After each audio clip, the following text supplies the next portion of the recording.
cours.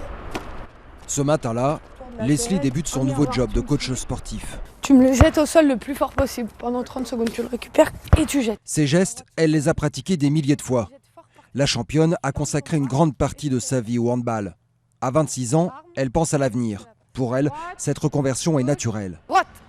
Voilà. Ça me permet d'avoir toujours un pied dans le hand, dans le sport. Donc je serai plus actrice sur le terrain, mais voilà, je vais essayer de coacher des gens toujours dans le handball, mais avec un autre rôle à endosser. Hop, tu t'arrêtes, droite, gauche. Jean-Marie a la cinquantaine et aime les défis.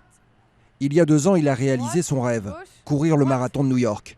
Le palmarès de la joueuse est un CV motivant. C'est intéressant parce que c'est quelqu'un qui a l'esprit de compétition et on a un peu envie de se mesurer très modestement à elle.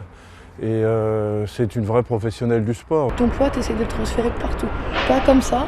Recruter des sportifs de haut niveau, encore en activité, pour coacher des amateurs. Un filon jamais exploré sur le marché des coachs sportifs.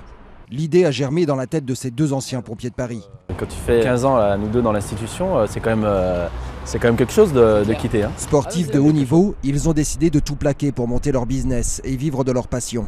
Si on est parti, c'est pour les bonnes raisons aussi. C'est les bonnes raisons, on est heureux. Les pompiers nous ont donné cette rigueur, nous ont donné ce cadre de travail strict et cette mentalité de se dépasser et d'aller au-delà de ses limites. Sans bureau fixe, les 2 hommes travaillent avec un simple ordinateur.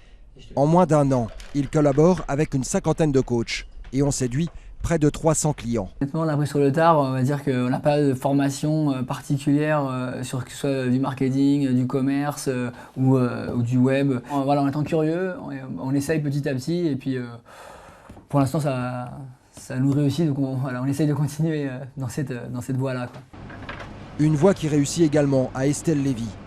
Dans la cuisine de sa boulangerie, cette bonne vivante enchaîne les baguettes. Tout ce qu'on vend, je le mange. Si les gens n'aiment pas, ils peuvent ne pas aimer. Mais moi, je sais que si c'est pas bon pour moi, c'est pas bon pour mes clients.